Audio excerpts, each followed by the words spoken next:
Olivier Poisson, bonjour. Alors, on est à Perpignan, ville où vous vivez en partie, à l'instar de ce que disait à Sophie de Volant, non, ce que disait plutôt Diderot à Sophie de Volant dans ses lettres. Dans quelques temps de cela, nous vivrons en partie. Mais vous êtes dans votre totalité en partie à Perpignan. Oui, c'est un concept philosophique. Et vous occupez de patrimoine. Alors, déclarez vos titres et droits, s'il vous plaît, car ils sont longs et complexes. Pas si complexe que ça. Je suis de formation, je suis architecte et je suis également historien de l'art. Donc à ce titre, j'ai une carrière dans le ministère de la Culture comme conservateur du patrimoine. Je suis aujourd'hui conservateur général du patrimoine et j'appartiens à l'inspection de la Direction générale des patrimoines, donc un service central du ministère qui apporte son appui à un certain nombre d'équipes régionales qui sont, comme vous le savez, dans les DRAC, les Directions régionales des affaires culturelles. Voilà. Donc ça veut dire que, alors vous avez vos zones, vous avez vos territoires, oui, entre Berlin-Est et Berlin-Ouest. Enfin, là, redites-nous. Alors mes territoires sont, parce que la réforme des régions récentes. La loi NOTRe, donc. Non, la fusion des régions. D'accord.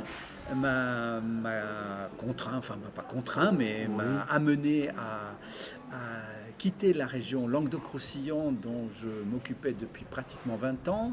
Et donc je suis aujourd'hui confiné, si je puis dire, à des territoires divers qui sont la Bourgogne et la Franche-Comté réunies, qui sont les départements français de l'océan Indien, c'est-à-dire la Réunion et Mayotte, qui sont également les établissements et opérations relevant du ministère de la Culture à Rome, en Italie, et je suis aussi chargé du suivi, alors la nationale, de tous les dossiers français du patrimoine mondial. Donc voilà, ça m'occupe passablement. De l'UNESCO. Oui, patrimoine mondial de l'UNESCO. Voilà. Donc le patrimoine. Donc par exemple la rumba catalane, c'est pas vous. Non, le patrimoine de la Convention de 72, comme on l'appelle, c'est-à-dire la Convention du patrimoine naturel et culturel qui est matériel, non pas le patrimoine immatériel, la Convention de 2003 qui concerne la rumba, les gégans, la cuisine et tout ça. Alors, donc vous êtes là en tant qu'expert, vous avez une grille d'analyse avec les chartes, les lois, etc., qui vous permettent de dire est-ce qu'on détruit un presbytère ou pas. Non, on y reviendra plus tard, c'est pas ça le sujet, mais voilà, on vous dit, bon, vous avez vu ce truc-là, est-ce qu'on le garde, est-ce qu'on le garde pas, est-ce que ça vaut le coup, est-ce que ça vaut pas le coup, pour résumer. Oui, en résumé, on pourrait dire ça. C'est un petit peu plus spécialisé que ça, parce qu'il y a un certain nombre de matières Donc il y a effectivement la question de la protection, c'est-à-dire d'identifier les édifices ou les structures qui méritent d'être conservées et pour cela protégées par la législation française, donc classer monuments historiques comme on dit, ou inscrire au titre des monuments historiques, ou inclure dans un secteur sauvegardé, etc. Donc là, je peux être amené à donner mon avis, et je donne mon avis obligatoirement quand les dossiers arrivent au niveau central, notamment pour les classements. Et puis d'autre part, il y a tout ce qui est le quotidien de la conservation, c'est-à-dire que non seulement on classe les édifices, mais on suit leur conservation ou leur restauration, donc avec les projets des maîtres d'ouvrage pour y faire des travaux de conservation ou d'adaptation ou de rénovation, que sais-je. Donc là, en fonction de l'importance, de la nature, de la complexité des sujets, l'inspection peut être amenée à venir épauler, on va dire, les services régionaux pour formuler des avis, orienter des démarches, etc., etc. Alors, donc récemment, c'est quoi? Qu'est-ce que vous avez sauvé, je puis dire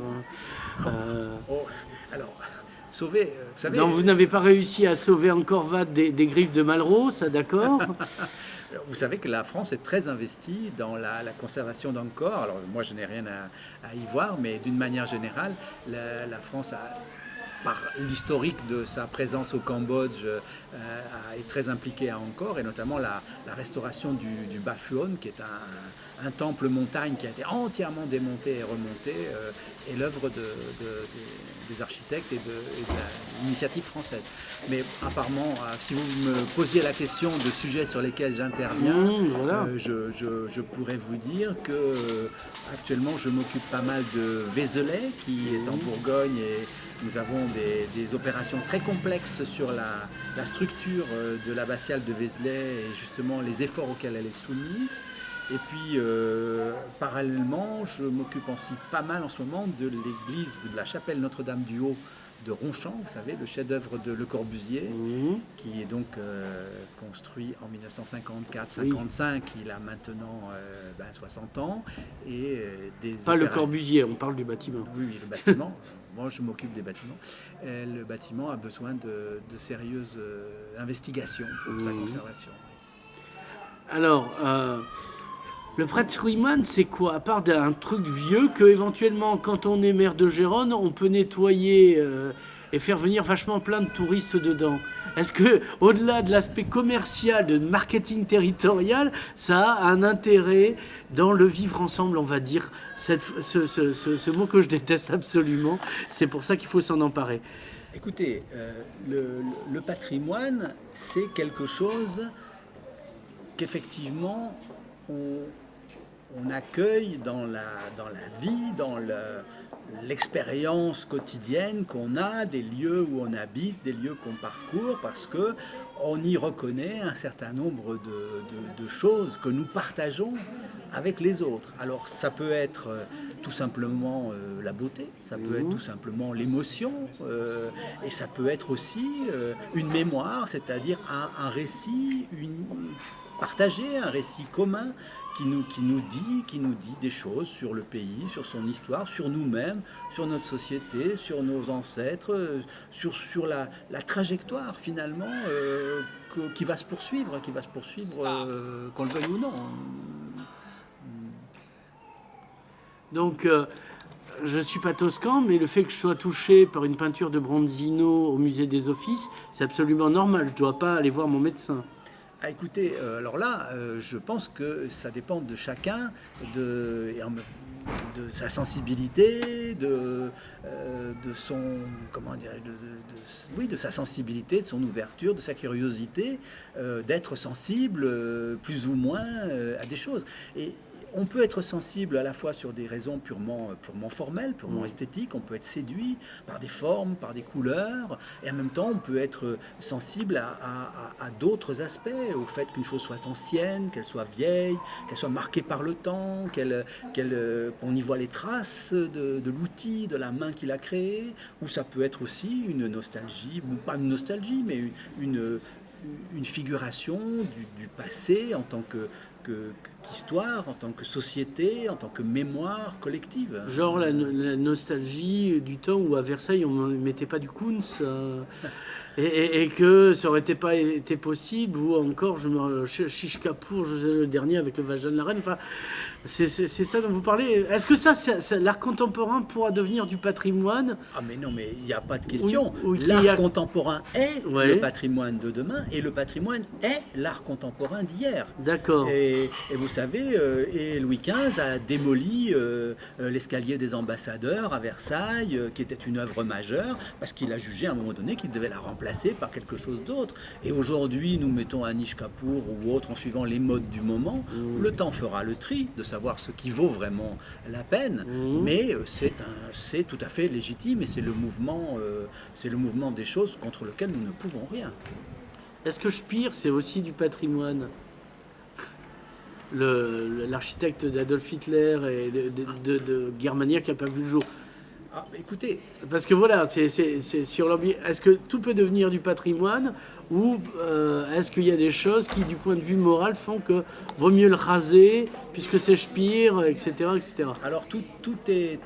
Ça, c'est tout à fait. Les choses ne valent que par l'idée qu'on s'en fait, par la manière dont on se les approprie. Il n'y a pas si longtemps, je voyais dans une conférence la maison natale de Hitler en Autriche, qui est une maison tout à fait typique d'un bourg autrichien, j'ai oublié son nom. Et il y a devant, parce qu'évidemment, d'un point de vue moral, on veut marquer la distinction, il y a une petite pierre qui a une phrase que j'ai oublié, mais qui est plutôt du genre vive la démocratie, abat l'injustice, quoi. Et on a voulu cette distinction, quoi. Bon. Et je pense aussi qu'on a fait aujourd'hui un patrimoine des pires lieux de l'humanité. Auschwitz est conservé comme nous conserverions une chapelle couverte de fresques, hein, parce que c'est une mémoire et que cette mémoire a un sens, qu'elle porte un récit qui nous enseigne quelque chose. Je crois que, et il en est pour ça, pour tous les éléments de patrimoine. C'est-à-dire que tout dépend ce que cela nous dit. Alors, pour goûter le patrimoine, on va jouer sur la notion philosophique qui passe au bac, l'inné et l'acquis, culture-nature. Est-ce que justement, pour comprendre à quel point, je reviens à Bronzino, c'est bien, ça n'est pas naturel de tomber sur un Bronzino et trouver une Vierge à l'enfant formidable. Il faut une éducation au patrimoine. Oui, c'est sûr, mais de toute façon, je pense que nous ne sommes pas des individus isolés. Le mythe de l'enfant sauvage qui n'a aucune influence de l'humanité avant d'arriver Mowgli, hein, donc... etc. Je pense que c'est purement un mythe. Nous sommes tous élevés dans des sociétés. Dès notre plus jeune âge, nous sommes confrontés à des représentations collectives et nous les apprécions, nous les intégrons, nous nous les approprions d'une façon ou d'une autre. Alors, ça, à la fois, ça permet comment dirais-je, d'être de plein pied, d'être familier d'un certain nombre de choses. Et effectivement, on peut imaginer que nous autres Européens, on peut, vis-à-vis de Bronzino, pourquoi pas, ou de Caravage, ou de qui sais-je, ou de Matisse, ou de Picasso, avoir une familiarité telle que nous reconnaissons ces objets, nous les apprécions presque spontanément.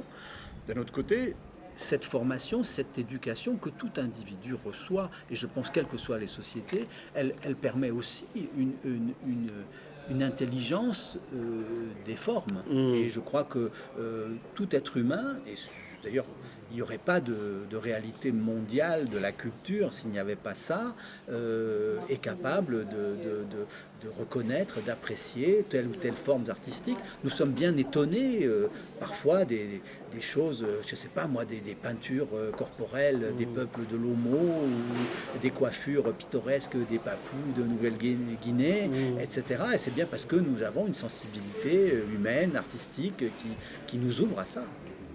Alors, on va changer de casquette. Enfin bon, vous n'en portez pas, mais c'est une image. L'idée, c'est que donc vous êtes aussi un citoyen perpignanais.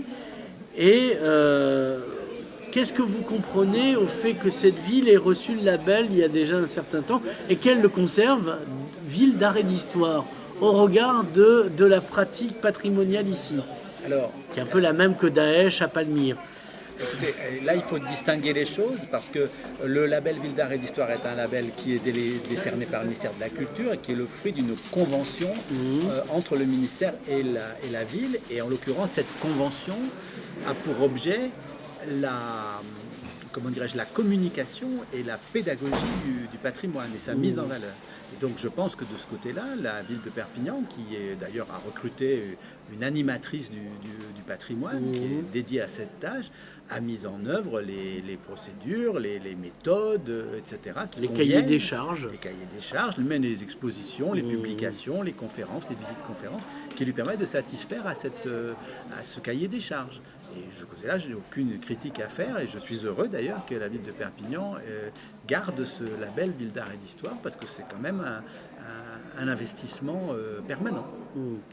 Par ailleurs, sur l'affaire du presbytère, c'est un peu le crime de l'Orient Express, tant il semble que chacun ait donné son coup de couteau pour que ce bâtiment s'écroule.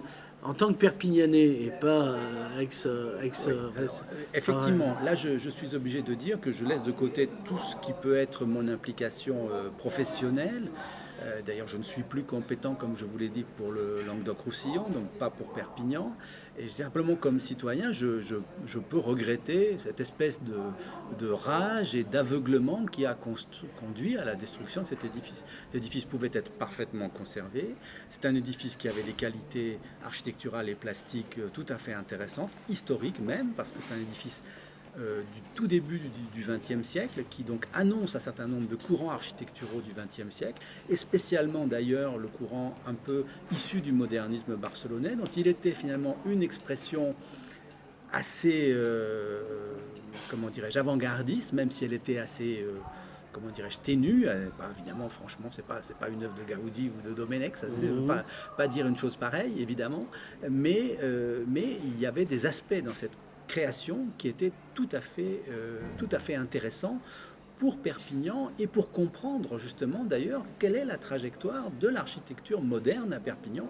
Perpignan, à cause des situations historiques et donc de la démolition très tardive des remparts, connaît un développement urbain qui est celui principalement du XXe siècle et dans lequel l'architecture du XXe siècle s'exprime avec ses différentes sources, avec l'Art Nouveau, avec effectivement le modernisme barcelonais, avec le régionalisme, avec le mouvement moderne à part entière, ce qu'on appelle souvent un peu Art déco, mais qui est en fait Mhm. le mouvement moderne. Et tout ça, c'est un véritable capital pour Perpignan. Et je suis un peu déçu, pour ne pas dire plus, qu'on ait détruit un des premiers jalons, des premières éclosions de ce modernisme perpignanais. Olivier Poisson, merci